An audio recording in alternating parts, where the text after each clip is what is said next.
Bir Gifgafa is an airfield in the Sinai, 90 kilometers east of the Suez Canal. During the 1960s and 1970s it played a significant role in Arab-Israeli wars, at different times serving both Egypt and Israel. Construction. Bir Gifgafa was constructed by the Egyptian Air Force in the aftermath of the Suez Crisis of 1956. Assigned Base Number 244. It was responsible for providing air cover and close support for Egyptian army units in the Sinai. The Six-Day War. On May 22, 1967, as Israel and its Arab neighbors were drawing closer to war, President Gamal Abdel Nasser of Egypt visited Bir Gifgafa, meeting with Egyptian Air Force pilots and commanders. In a much-publicized press conference, Nasser announced his intention to close the Straits of Tyre to Israeli shipping and declared that we are now on the verge of a confrontation with Israel, adding that, if the Jews threaten us war, I say to them, welcome, we are ready for war. Quote, as the most important Egyptian airbase in the Sinai, housing units that could pose a major threat to Israeli aerial supremacy, Bir Gifgafa figured prominently in the Israeli Air Force's planning for a preemptive strike. On the eve of the war, the airbase contained elements of the EAF's 15th Fighter Regiment, including part of the 45th Fighter Squadron flying MiG-21 F-13s and MiG-21 PFs. A number of transports and Mi-6 helicopters were stationed there as well. No less than 6 IAF formations were therefore assigned to attack the base. 4 Dassault Ouragan formations from 113 Squadron at Hatzor and 2 109 Squadron Dassault Mist air formations from Ramat David. When Israel finally launched Operation Focus on June 5, Bir Gifgafa was the target of the very first formation to take off from Hatzor at 7:14.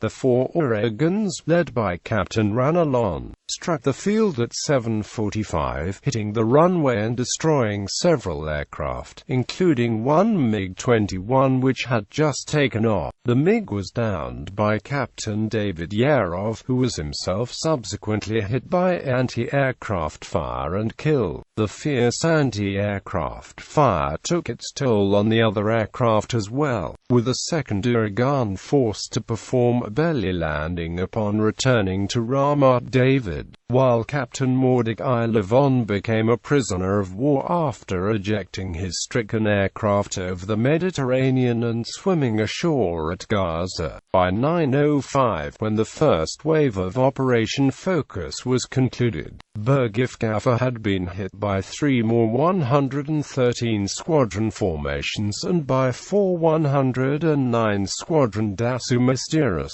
Another 109 Squadron formation arrived at Bir Gifgafa at 9:55, while 4 105 Squadron Super Mysterious attacked the field in the afternoon. Although by then Bir Gifgafa had been completely disabled and there was little damage to be done, the Egyptian Air Force had lost as many as 20 MiG-21s, at least 4 Mi-6s and a MiG-15 UTI. Although defended by the 4th Armored Division of the Egyptian Army, plus a motorized infantry brigade, these forces were withdrawn as the Egyptian effort in the Sinai collapsed, and the airfield was taken by the IDF's 84th TAL Division on June 7. Once secure, IDF Nords and Dakotas began flying in supplies for the Israeli army, as well as an M23 Hawk battery to provide air defense. Several dozen AA-2 Atoll missiles and 9 missile launchers were captured in Bir Gifgafa. Testing proved the compatibility with the Mirage 3, and these were pressed into service with 119 Squadron in December 1967, after several successful test firings the previous month. Rephidim Air Base. Israeli gains in the Six-Day War meant that a great distance now lay between the Air Force's air bases and the front lines in the Sinai. along the Suez Canal. Israel therefore decided to employ Bir Gifgafa as a forward operating base. Following Egyptian Air Force incursions into the Sinai, 101 Squadron Mirages first deployed there on July 26, 1967. Bir Gifgafa officially resumed operations in May 1968 as Israeli Air Force Base 3.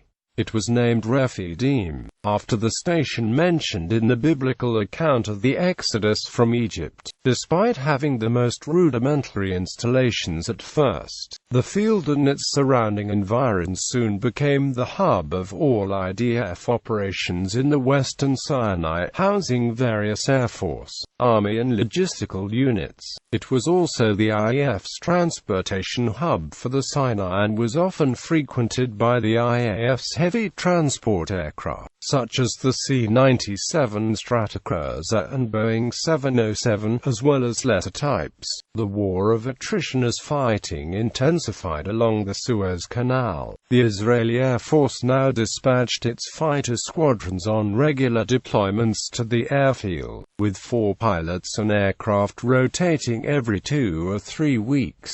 2 aircraft regularly stood on quick reaction alert at the base, ready to scramble within 5 minutes. Many of the kills achieved by Israeli fighter pilots between 1967 and 1973 were claimed by the Rephidim QRA aircraft, and many pilots sought to be stationed there during times of tension, eager to improve their chances of achieving a victory. The base was also the forward recovery base for any aircraft damaged or low on fuel, as well as the premier medical station for soldiers wounded in the fighting along the canal, from which they were then ferried to Israel. Rephidim was permanently at the forefront of fighting between Israel and Egypt during War of Attrition, taking part in every major incident along the Suez Canal, as well as numerous minor ones. On August 26, 1967, a pair of Egyptian Su-7s struck at the field, damaging the main runway. One was shot down by anti-aircraft artillery, while the second evaded. The 2 119 Squadron Mirages scrambled to intercept it. The first kill by a Rephidim-based aircraft came on October 10, 1967, when Avihu bin Nun, leading a pair of 119 Squadron Mirages, shot down an Egyptian MiG-21 over the Sinai. It was the QRA aircraft at Rephidim which provided cover for the rescue efforts following the sinking of In's Eilat, and Mirages from Rephidim also took part in Rimmon 20, the July 1970 air battle which saw 5 Soviet-flown MiG-21s shot down. The Yom Kippur War. During the Yom Kippur War of 1973, Rephidim was once again at the forefront of fighting between Israel and Egypt. Although a heightened state of alert had been declared throughout the IAF on October 5, Rephidim was ill-prepared for the Egyptian attack which launched the war. 16 Su-7s, escorted by 6 MiG-21s, struck the field at 1400 on October 6, escaping unharmed. Although the main runway was disabled for 4 hours, the parallel taxiway was operational within 30 minutes of the attack, allowing Rephidim to join the fighting now raging along the Suez Canal. 2 119 Squadron F-4 Phantoms launched from Rephidim to assist Israeli units under attack, and pilot Moshe Melnick with navigator Zvi Ital shot down an AS-5 Kelt launched by 216 as well as a Su-7. Later in the afternoon, a mixed pair consisting of a Phantom and an IAI Nesher scrambled from Rephidim to down several Mi-8 helicopters airlifting Egyptian commandos into the Sinai. That same night also saw the IAF deploying several helicopters to Rephidim for medevac duties. One Israeli CH-53 was shot down over the field on October 12, killing 5 crewmen. Israeli withdrawal and aftermath. Following the Camp David Accords, Rephidim was the very first airbase from which Israel withdrew in late 1979. Although the Accords prohibit Egypt from maintaining combat aircraft in the Sinai, Bir Gifgafa is still operational as a dual military and civilian airport. Several derelict C-97s may have remained at Bir Gifgafa upon Israel's departure.